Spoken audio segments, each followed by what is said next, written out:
কিন্তু বিচারের আড়ালেও তো রয়ে যাচ্ছে বহু ঘটনা। Absolutely you are telling the truth. আপনি একদম সত্য কথা বলেছেন এবং আমি আপনার সাথে সম্পূর্ণ একমত হয়ে বলতে চাই, কিছুটা বিদ্রোহের মতো করে বলতে চাই এবং আমি কিছুটা ক্ষোভের সাথেও বলতে চাই যে কিছু সংখ্যক মানুষ হয়ে গেছেন এবং তাদের সংখ্যা খুব কম এবং সমাজের বিভিন্ন স্টেক হোল্ডার তারা আছেন, একদম রাস্তার মস্তান থেকে আরম্ভ করে অনেক উঁচু পর্যায় পর্যন্ত আছেন, যারা এখন মনে করছেন অনিয়মটাকে নিয়মে পরিণত করবেন।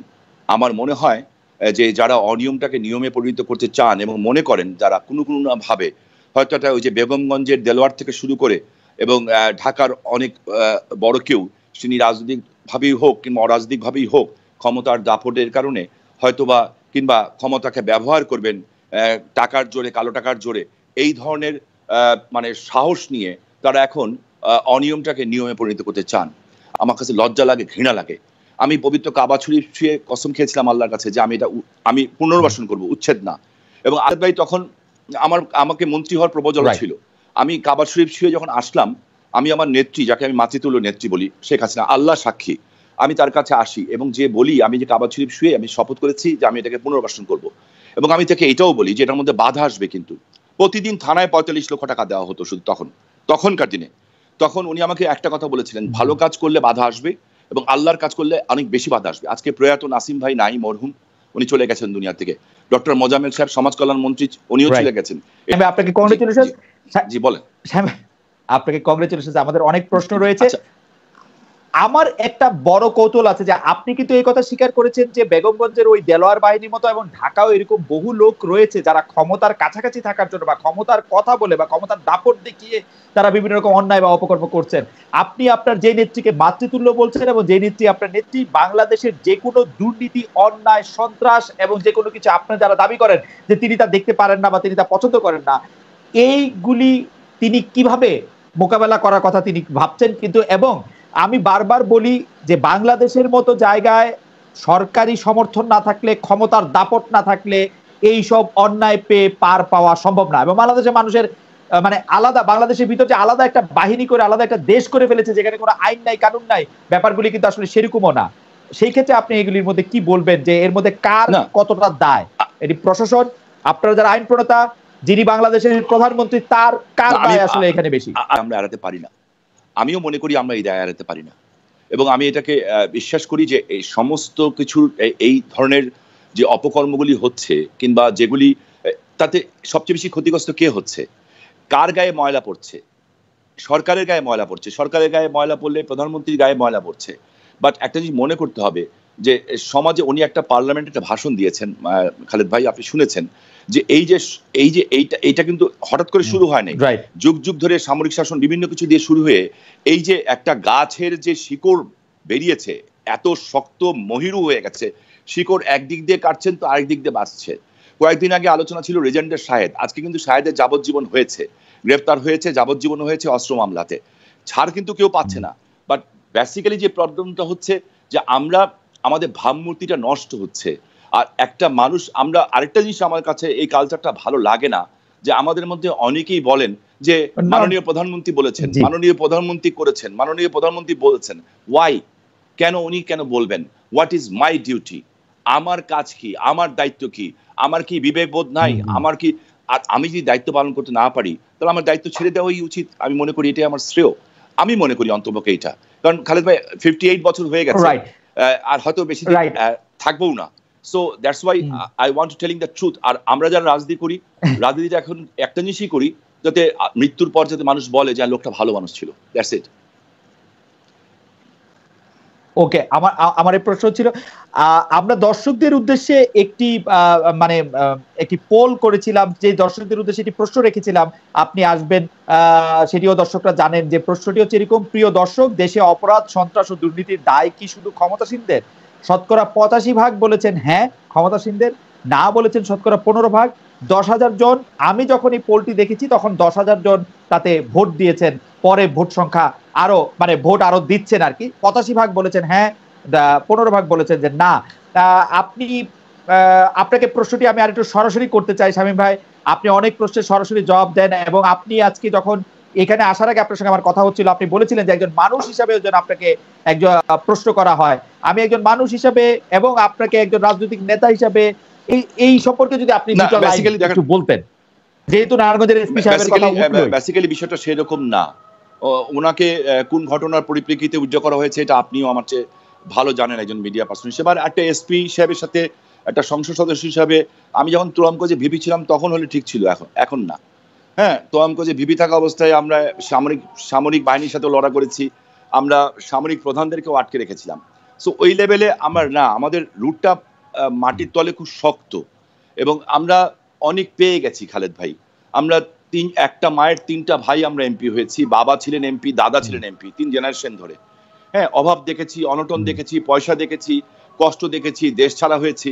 তো একটা জিনিস করতে চাই, মানুষের জন্য কাজটা করতে চাই। বাট আপনি যে কথাটা বলছেন, আমি যদি আমি ওপেনলি বলতে চাই, আপনি যদি আমাকে এক কথায় জিজ্ঞেস করেন যে শামীম ভাই হিসাবে জিজ্ঞেস করছি আপনি কি সন্তুষ্ট, আমি বলবো না, আমি সন্তুষ্ট না। বিকজ আমি এই কারণে বলবো, এই দলটা বাংলাদেশ আওয়ামী লীগ, এই দলটার জনক হচ্ছেন জাতির জনক বঙ্গবন্ধু শেখ মুজিবুর রহমান, যিনি দেশটাকে স্বাধীন করেছেন।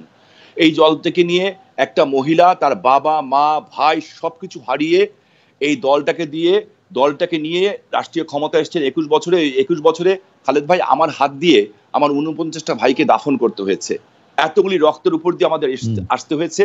এই ধরনের মানুষের চেহারা দেখার জন্য না, যারা আমাদের নামের উপরে ব্যবহার করে, দলের উপরে ব্যবহার করে তারা লুণ্ঠন করবে, আর তার দায় দায়িত্ব আমরা নিব, নট অ্যাট অল।